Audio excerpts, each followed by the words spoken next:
মানুষের প্রতি আগ্রহ কমাতে শিখেছি, গুরুত্ব না পেলে গুরুত্ব না দিতে শিখেছি, মুখের ওপর না বলতে শিখেছি, কেউ ভালো না বাসলেও দুঃখ না পেতে শিখেছি, কেউ অবহেলা করলে তাকে নিয়ে উপহাস করতে শিখেছি, মিথ্যে বলছি জেনেও মিথ্যেটাকে সত্যের মতন করে শুনতে শিখেছি, কেউ অপমান করলে তার দরজায় কড়া না নাড়তে শিখেছি।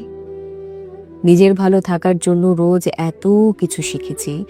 এত কিছু শেখার পর যখন কেউ অহংকারী বলে, তখন তখন তাকে পাত্তা না দিতেও শিখেছি।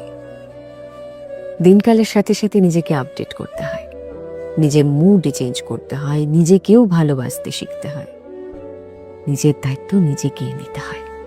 কারণ দিনের শেষে স্বাবলম্বী হতে হয় তো। কে কি ভাবলো, কে কি বললো, এর থেকেও বড় কথা হচ্ছে আমি ভালো আছি কিনা এই প্রশ্নটা নিজেকে জিজ্ঞেস করা।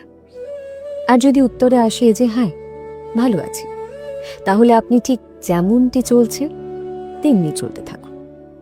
আর যদি উত্তরে আসে যে না